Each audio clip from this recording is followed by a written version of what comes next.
વડોદરા મહાનગરપાલિકાની સ્થાનિક સ્વરાજની ચૂંટણી દરમિયાન વોર્ડ નંબર 2માં તંગદિલીનો માહોલ સર્જાયો હતો.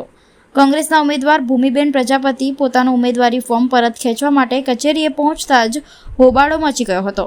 ઘટનાની જાણ થતાં શહેર કોંગ્રેસ પ્રમુખ ઋત્વિજ જોશી સહિતના અગ્રણીઓ તાત્કાલિક કચેરીએ દોડી આવ્યા હતા. આ દરમિયાન કોંગ્રેસ કાર્યકરો અને પોલીસ વચ્ચે ધક્કામુક્કી સર્જાઈ હતી. હેરીઓડ, અમર ડોમસે અને ઋત્વિજ જોશી સહિતના અગ્રણીઓના કપડાં ફાટી જવા સુધીની સ્થિતિ ઊભી થઈ હતી અને સ્થળ પર ભારે ગડબડ અને હોબાળો જોવા મળ્યો હતો. કોંગ્રેસ દ્વારા આ ઘટનાને લોકશાહીનું હનન ગણાવી ગંભીર આક્ષેપ કરવામાં આવ્યા છે. પોલીસે પરિસ્થિતિ કાબૂમાં લેવા માટે 7થી વધુ કાર્યકરોની અટકાયત કરી હતી.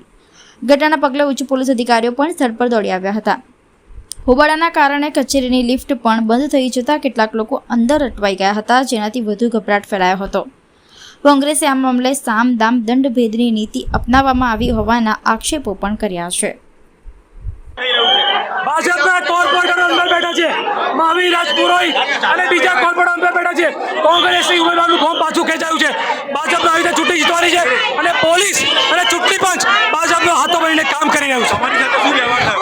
મારે ગુંડા જવું.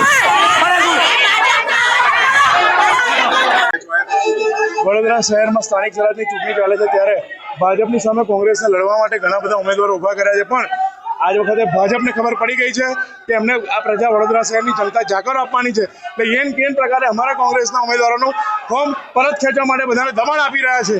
આજે જુઓ કે અમારા વોર્ડ નંબર 11ના જે ઉમેદવારો હતા એમનું બી ફોર્મ ખેંચ્યું અને વોર્ડ નંબર 2ની જે લેડીઝ છે એનું પણ ફોર્મ ખેંચવા આવ્યા હતા. અમે સખત વિરોધ કરેલો છે. પ્રજાપતિ મહિલા છે, ભૂમિબેન પ્રજાપતિ, આ બધાનો આ લોકોએ એન કેન પ્રકારે પૈસા આપીને ધક ધમકી આપીને આ લોકોનો દબાવ કર્યો છે.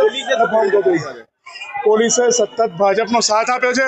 અમને પ્રોટેક્શન અમને આપવાની જગ્યાએ એ લોકો એમને પ્રોટેક્શન આપ્યું છે અને ભાજપને આ ફોર્મ પરત ખેંચવા માટે દબાણ કર્યું છે. કપડા પણ ફાટી ગયા, ધક્કામુક્કી થઈ છે, કારણે થયું. કેમ લોકશાહીમાં ગમે તેટલી સત્તા હોય, ગમે તેટલો પાવરફુલ માણસ હોય, પણ એની સામે લડવું એ કોંગ્રેસનો એક હક છે અને મેં પણ છડી ચોકી અને છડી છાત એમની સામે લડ્યા છે. એના કારણે મારા કપડાં ફાટી ગયા છે. હવે નવી સ્ટ્રેટેજી સાથે આવશો મેદાનમાં?